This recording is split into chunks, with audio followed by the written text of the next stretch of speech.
Oke, assalamualaikum warahmatullahi wabarakatuh. Anak-anakku sekalian, yang pertama Bapak mau mengucapkan selamat liburan ya di rumah selama 2 minggu. Lewat video kali ini, Bapak akan mencoba ngajar jarak jauh ya. Dari kalian bisa akses video ini di rumah. Nanti Bapak akan Bapak akan share video ini di Google Classroom. Kalian wajib menonton video ini selama liburan di rumah, dan kalian juga wajib untuk mengerjakan LKS yang nanti akan Bapak upload. Kenapa? Karena nanti ketika masuk, Bapak tidak akan menerangkan materi ini lagi, dan kemudian Bapak akan minta kalian mengumpulkan LKS tersebut. Lalu kita akan ulangan tentang bab stoikiometri ini ya. Oke, jadi hari ini Bapak akan menjelaskan tentang kita masuk ke bab baru ya. Bab baru ini judulnya adalah stokiometri. Stokiometri itu disebut juga dengan perhitungan kimia. Jadi seperti yang waktu itu pernah Bapak bilang ya, bahwa kita sudah akan mulai masuk ke materi perhitungan kimia, dan nantinya sampai kelas 12 materi ini akan ke bawah. Jadi kalau misalkan kelas 10-nya kalian belum ngerti nih sekarang nih, nanti kelas 11 dan kelas 12 kalian akan kesulitan untuk mempelajari bab tentang stokiometri ini. Video ini akan Bapak bagi ya secara bertahap. Oke. Jadi materi stokiometri yang akan kita pelajari ini nanti Bapak bagi menjadi 3 bagian. Stokiometri 1, stokiometri 2, dan stokiometri 3. Karena memang materi ini sangat panjang ya. Nanti sampai kenaikan kelas kita akan mempelajari 1 bab stokiometri, tapi rasanya seperti 3 bab kayak gitu ya, karena memang materi ini sangat panjang. Nah, untuk yang pertama kita akan pelajari dulu stokiometri 1 tentang hukum-hukum dasar kimia ya. Nah, jadi kenapa disebutnya hukum-hukum dasar kimia? Karena memang ini merupakan dasar sebelum nanti kita ke perhitungan yang lebih lanjut, sebelum nanti kita ke perhitungan yang lebih kompleks gitu ya, sebelum nanti kita ke materi kimia yang banyak sekali hitung-hitungannya ya. Kita harus mengenal dulu ada 5 hukum dasar yang nantinya akan membantu kalian dalam mempelajari stoikiometri ya. Ada hukumnya si Lavoisier ya. Di situ tulisannya Lavoisier, tapi karena di orang Perancis namanya Lavoisier ya. Atau hukum kekekalan massa, kemudian hukumnya Proust atau hukum perbandingan tetap. Yang ketiga ada hukum Dalton atau hukum kelipatan berganda. Yang keempat ada hukum Gay-Lussac atau hukum perbandingan volume, dan yang terakhir adalah hipotesis Avogadro. Nah, memang nanti yang keempat sampai yang kelima ini nyambung ya, jadi kita jadiin satu aja nanti. Oke, kita mulai dari yang pertama ya, yaitu hukum kekekalan massa. Hukum kekekalan massa atau hukumnya si Lavoisier ya, tulisannya Lavoisier tapi sebenarnya itu dibacanya adalah Lavoisier ya. Nah, kita coba perhatikan dulu kata bunyi daripada hukumnya si Lavoisier ya.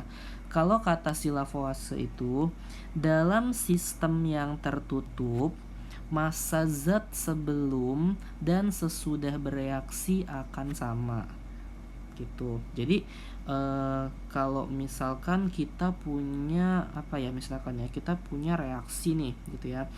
Reaksi misalkan A gitu, logam A kita reaksikan dengan larutan B gitu ya, larutan B. Nah, logam A ini misalkan massanya adalah 5 gram. Logam B ini massanya adalah 3 gram. Kayak gitu. Nah, ternyata gitu ya, hasil reaksi antara A dan B itu menghasilkan C. Kayak gitu. Nah, maka berapa C-nya? Nah, kan tadi kan massa zat sebelum dan sesudah itu haruslah sama. Sebelum bereaksi kan berarti yang ada di sebelah kiri nih. Ya, sebelum bereaksi berarti totalnya berapa gram? 8 gram ya. Oke. Nah, berarti kalau misalkan sebelum bereaksi itu 8 gram, maka sesudah bereaksi C-nya ini harus 8 gram. Seperti itu. Ya, jadi massa sebelum dan massa sesudah itu haruslah sama. Seperti itu ya. Oke, gitu. Nah, Pak, misalkan nih ya, misalkan kita apa namanya ya, kita membakar kertas ya, misalkan kertas ya, kertas kita bakar pakai api ya, gitu, menjadi yang namanya abu, ya kan. Pak, kenapa sih kok kalau misalkan contohnya deh, misalkan kertasnya itu adalah 5 gram, misalkan ya, apinya itu misalkan api itu kan juga merupakan materi ya, dia punya massa gitu, apinya itu 2 gram kayak gitu ya. Pak, mestinya kan abunya itu 7 gram Pak, kayak gitu kan, kalau menurut hukumnya si Lavoisier gitu ya, sebelum bereaksi itu dia 7 gram, sesudah bereaksi dia juga 7 gram. Tapi kenapa Pak kalau misalkan kita timbang gitu ya, abunya itu nggak 7 gram kayak gitu, abunya itu misalkan taruhlah cuman 4 gram, bahkan lebih ringan dari si kertas sebelum dia dibakar. Kertas sebelum dibakar 5 gram, yang 4 gramnya si abu gitu kan ya. Pertanyaannya adalah Pak, yang 3 gram ini kemana gitu kan ya, yang 3 gram ini kemana kayak gitu. Nah, mungkin kalau misalkan secara logika ya, secara logika kita tahu kan bahwa yang namanya pembakaran itu pasti menghasilkan yang namanya asap. Ya enggak? Di sini ada asap nih. Asap ya. Nah, asap itu juga merupakan materi kan gitu. Asap itu juga merupakan materi kayak gitu. Jadi kemungkinan besar gitu ya, kenapa hasilnya itu yang mestinya 7 gram tinggal 4 gram, kemungkinan besar yang 3 gramnya itu menguap bersama asap gitu, atau 3 gramnya ini si asapnya dan dia menguap gitu. Nah, jadi seharusnya harus 7 gram gitu ya, seharusnya harus 7 gram. Jadi antara sebelum reaksi sama sesudah reaksi itu harus sama 7 gram. Kalau misalkan ada yang menghilang gitu ya, besar kemungkinan berarti yang menghilang itu adalah berupa uap ya, atau berupa gas. Makanya di sini si Lavoisier bilang dalam sistem yang tertutup kayak gitu ya. Artinya apa? Kalau misalkan reaksi ini kita apa namanya ya, kita laksanakan di ruang yang tertutup sehingga si asap ini nggak bisa kemana-mana, pasti hasilnya akan 7 gram ya. Jadi hasilnya pasti akan 7 gram kayak gitu, seandainya itu dilaksanakannya di ruang tertutup kayak gitu ya. Oke, jadi pahamnya sampai sini ya. Itu kalau kata si hukum Lavoisier yang mengatakan bahwa kalau misalkan massa sebelum bereaksi dan massa sesudah bereaksi haruslah sama. Seperti itu ya. Oke. Ini Bapak hapus ya.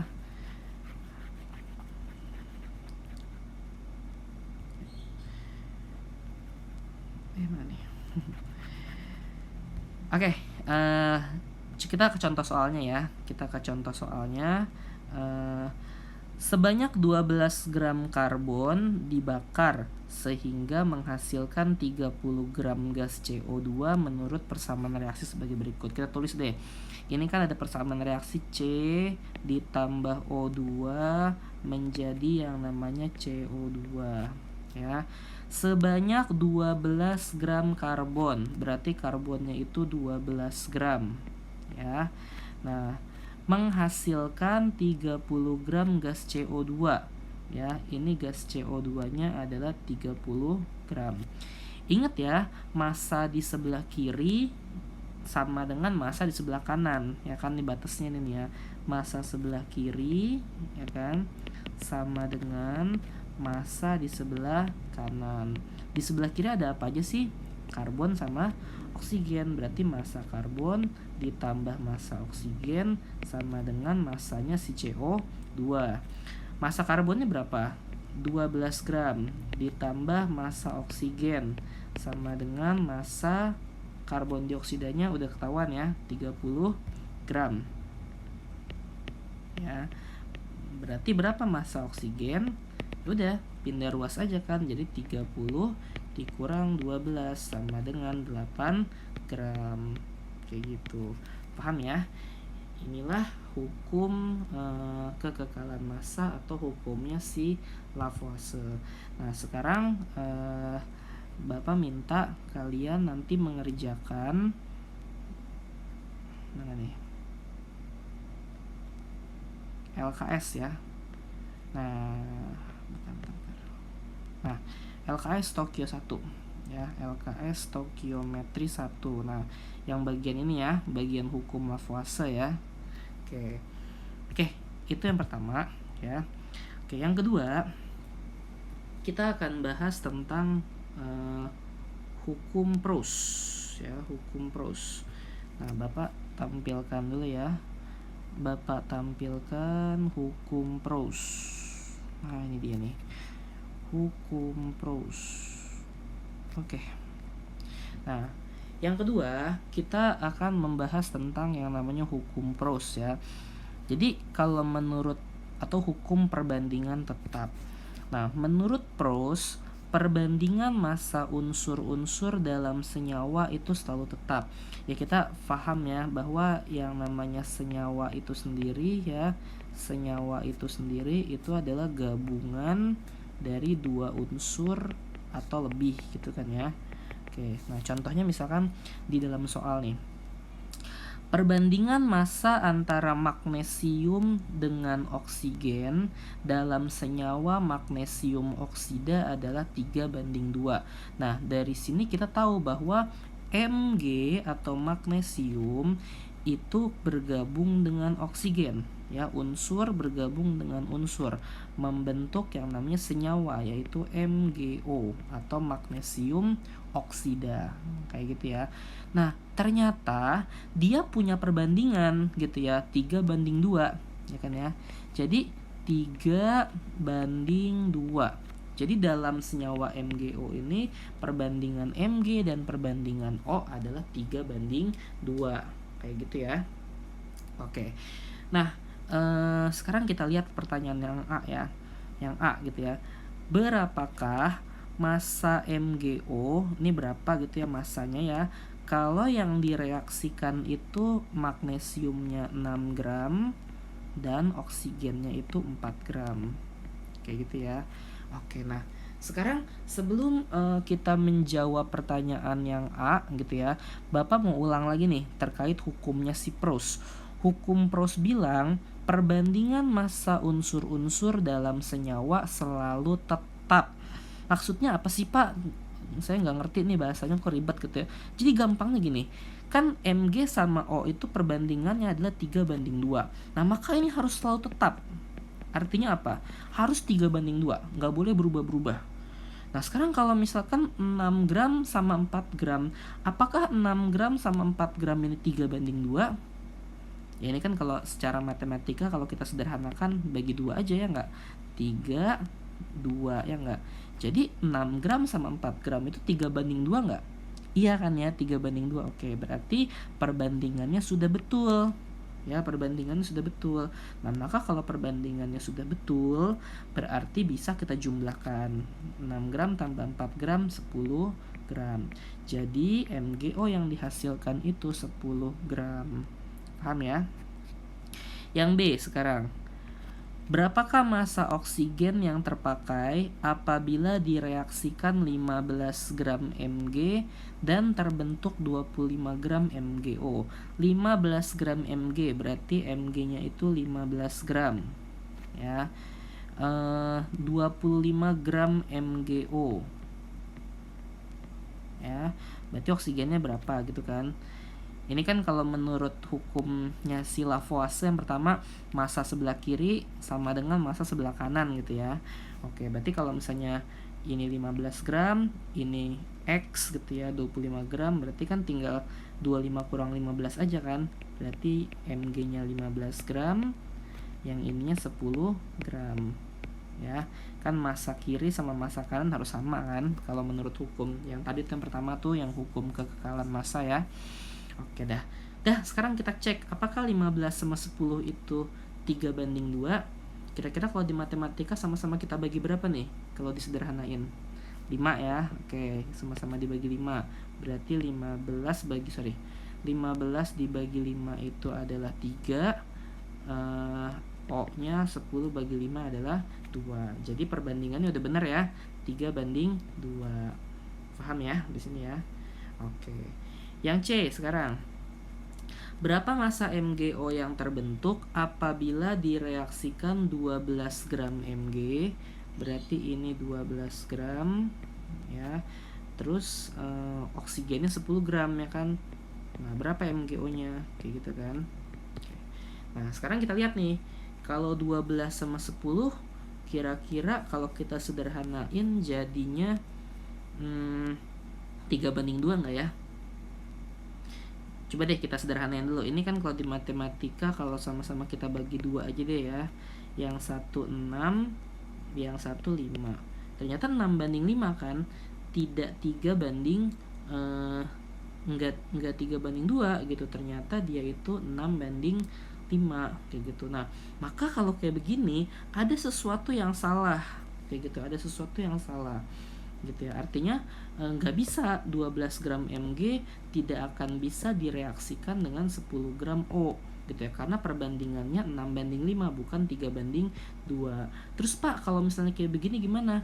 Nah, gampangnya gini aja deh, Bapak kasih cara cepat sekaligus cara gampang ya. Kita cari perbandingan 3 banding 2 itu yang paling mendekati angka ini ya. Contohnya misalkan ini kan 3 banding 2. Kalau kita kali 2 berarti 6 banding 4 ya kan. Kalau kita kali 3 berarti 3 kali 3 9, 2 kali 3 6 ya kan. Kalau kita kali 4, 3 kali 4 itu 12, 2 dikali 4 itu 8. Kalau kita kali 5, 3 kali 5 itu 15 gram, 2 kali 5 itu 10. Nah, yang paling mendekati angka ini kan ada 2 ya. 12 sama 8, 15 sama 10. Kayak gitu kan. 15 sama 10. Nah, kita lihat dulu. Kira-kira yang mana nih yang kita pilih nih? 12 8 atau 15 10 ya. Kalau 12 8. Ininya benar ya 12 gram ya. Oke. 10 gramnya cuman butuh 8. Ya kan? Berarti yang 2 gramnya bisa kita buang ya. Oke, 2 gramnya bisa kita buang atau kita selisihin. Tapi kalau kita pilih yang bawah 15 sama 10, yang ini cuma 12 gram sementara dia mintanya 15 gram. Kan kagak cukup kan? Ya enggak cukup kayak gitu senyawanya. Kalau ya enggak, ini harus ditambahin lagi 3 gram lagi. Nah, maka kita pilihnya lebih baik membuang daripada menambah. Kayak gitu ya. Jadi lebih baik membuang daripada menambah. Jadi kita pilih perbandingan yang ini nih, 12 sama 8. Ya. Jadi kalau misalnya kayak begitu ya. Nah, ini tetap 12 gram ya. Yang ini yang kita ambil cuman 8 gram aja ya. Nah, nanti yang 2 gram lagi itu akan bersisa ya, atau disebutnya sisa 2 gram. Nah, jadi kalau kita jumlahin 12 tambah 8 berapa? 20 gram. Berarti MgO-nya cuma 20 gram. Paham ya? Oke. Yang D sekarang ya, yang D. Kan tadi ingat ya, Mg sama O perbandingannya harus 3 banding 2 ya. Yang D sekarang. Berapa massa MgO yang terbentuk apabila direaksikan 20 gram Mg dan 13 gram O? Kalau ininya 20 gram, ininya 13 gram ya.